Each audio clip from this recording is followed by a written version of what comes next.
শুরুতে জানিয়ে দেব ইসরায়েলের আয়রন ডোমে হিজবুল্লাহর ক্ষেপণাস্ত্র হামলা। জানিয়ে দেব লোহিত সাগরে গ্রিসের জাহাজে হুথিদের হামলা।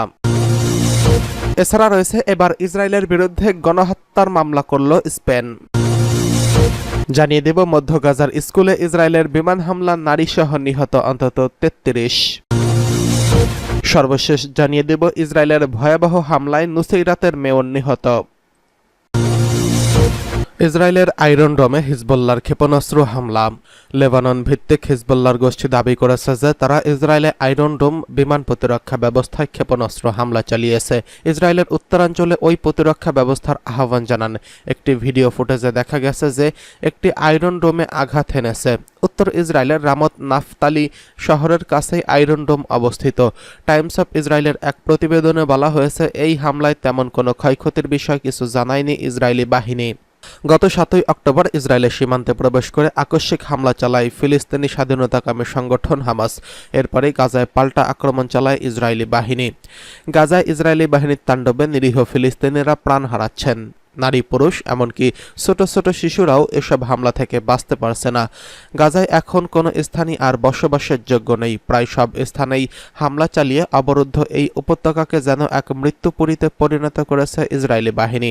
হামাস নিয়ন্ত্রিত স্বাস্থ্য মন্ত্রণালয় জানিয়েছে সেখানে প্রায় ৮ মাস ধরে চলা সংঘাতে ৩৬,৫৮৬ ফিলিস্তিনি নিহত হয়েছেন। এছাড়া আহত হয়েছেন আরও ৮৩,০৭৪ জন। গাজায় সংঘাত বন্ধের কোনো লক্ষণই দেখা যাচ্ছে না। এভাবে সংঘাত চলতে থাকলে আরও কয়েক হাজার নিরীহ ফিলিস্তিনি প্রাণ হারাবেন।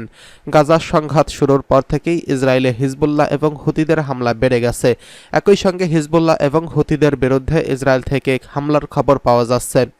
এর আগে গত এপ্রিলে ইরান থেকেও ইসরায়েলে হামলা চালানো হয়। সেই সময় মুহুর্মুহুর আক্রমণ আর এসব আক্রমণ প্রতিহত করার সময়টাতেও আলোর ঝলকানি রাতের আকাশকে আলোকিত করে তুলেছিল। ইসরায়েলের মিত্ররা অবশ্য সক্রিয় ছিল সেই সময়। ১৭০টি ড্রোন ও ৩০টি ক্রুজ ক্ষেপণাস্ত্র দিয়ে হামলা চালানো হয়। সেগুলোর কোনোটি অবশ্য ইসরায়েলি সীমানায় প্রবেশ করতে পারেনি। একই সঙ্গে ১০০টি ব্যালিস্টিক ক্ষেপণাস্ত্র দিয়েও হামলা চালানো হয়েছে। এর মধ্যে অল্প কিছু ইসরায়েল অবধি পৌঁছেছে। তবে ইসরায়েলের আয়রন ডোম ক্ষেপণাস্ত্র প্রতিরক্ষা ব্যবস্থারও তৎপরতার চোখে পড়েছে। আয়রন ডোম ব্যবস্থাটির রাডার ব্যবহার করে রকেট শনাক্ত করতে পেরেছে। আগত রকেটের মধ্যে কোনগুলো নির্দিষ্ট ভূখণ্ডে আঘাত করবে আর কোনগুলো করবে না সেটাও আলাদা করতে পারে এই প্রতিরক্ষা ব্যবস্থা। এদিকে লোহিত সাগরে গ্রিসের জাহাজে হুথিদের হামলা। ইয়েমেন ভিত্তিক হুথি বিদ্রোহীরা লোহিত সাগরে গ্রিসের মালিকানাধীন একটি জাহাজে হামলা চালিয়েছে। ব্রিটিশ নিরাপত্তা সংস্থা আমব্রে এই তথ্য নিশ্চিত করেছেন। এর আগেও লোহিত সাগরে বিভিন্ন জাহাজে হামলার ঘটনা ঘটেছে। জাহাজটি ভারত থেকে মিশরের সুয়েজ খালের উদ্দেশ্যে রওনা দিয়েছিল।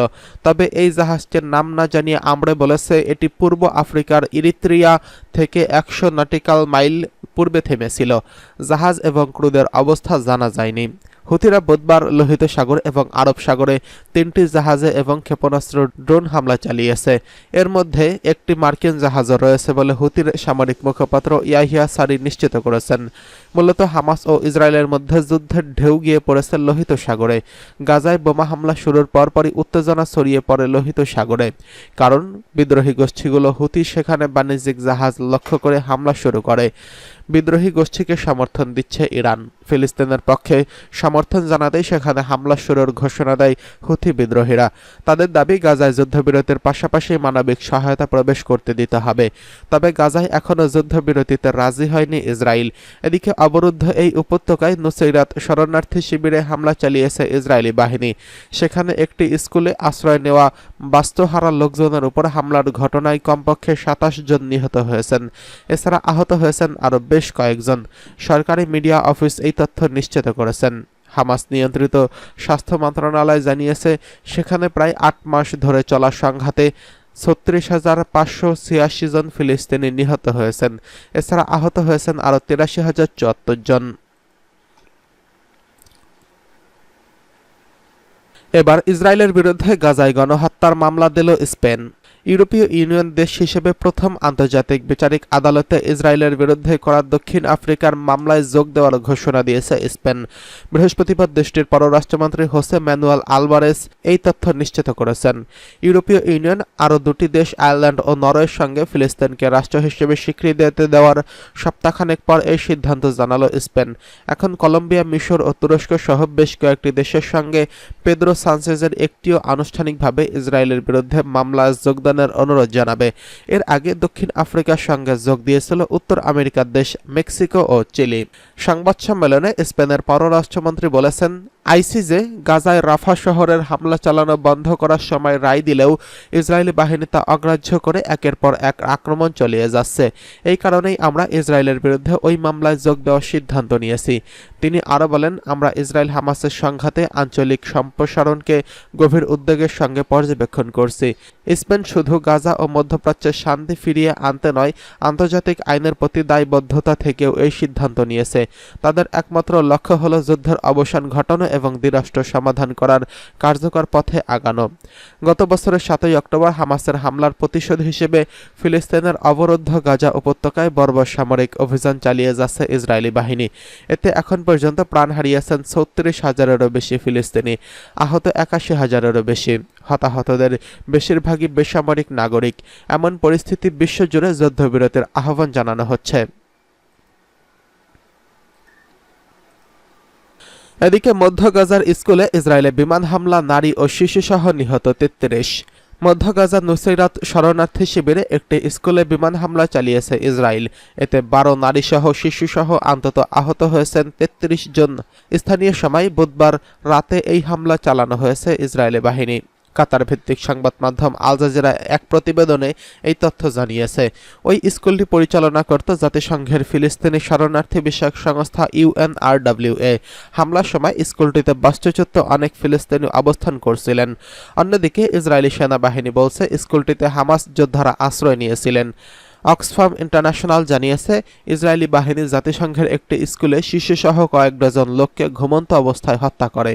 তাছাড়া মধ্য গাজার শরণার্থী শিবিরগুলোতে ইসরায়েলের হামলা অব্যাহত থাকায় হতাহতের সংখ্যা আরও বাড়বে। আল জাজিরার আরবির প্রতিবেদন থেকে জানা গেছে, মধ্য গাজার মাগাজি শরণার্থী শিবিরে একটি আবাসিক ভবনে ইসরায়েলি হামলা চালায় এবং 4 জন নিহত এবং 6 জন আহতও হয়। এর আগের রাতে ইসরায়েলি সেনাবাহিনী মধ্য গাজার একটি মিউনিসিপ্যাল অফিসে হামলা চালালে নুসৈরাতের মেয়র ইয়াদ আল মাঘারির সহ 5 জন নিহত হয়েছেন। এদিকে ইসরায়েলের ভয়াবহ হামলায় নুসৈরাতের মেয়র নিহত। ফিলিস্তিনের অবরুদ্ধ গাজা ভূখণ্ডে ইসরায়েলি বর্বর হামলায় আরও এক মেয়র নিহত হয়েছেন। নিহত ওই মেয়রের নাম ইয়াদ আল মাগারি। তিনি গাজা নুসৈরাতের মেয়র ছিলেন। এছাড়া তিনি হামলায় আরও 4 ফিলিস্তিনি নিহত হয়েছেন। বৃহস্পতিবার গাজা ভূখণ্ডে ইসরায়েলের লাগামহীন হামলায় এই হতাহতের ঘটনা ঘটে। প্রতিবেদনে বলা হয়েছে, মধ্য গাজায় ইসরায়েলি অভিযানে 5 জন নিহত হয়েছেন এবং তাদের মধ্যে নুসৈরাতের জনপ্রিয় মেয়র ইয়াদ আল মাগারি রয়েছেন।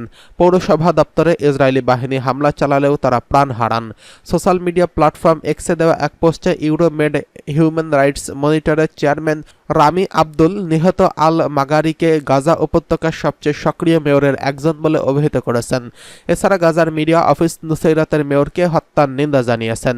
প্রেস অফিসের এক বিবৃতিতে নুসৈরাতের মেয়র ইয়াদ আহমেদ আল মাগারির হত্যাকাণ্ডকে বিশৃঙ্খলা সৃষ্টির লক্ষ্যে সংগঠিত যুদ্ধ অপরাধ বলে অভিহিত করেছেন।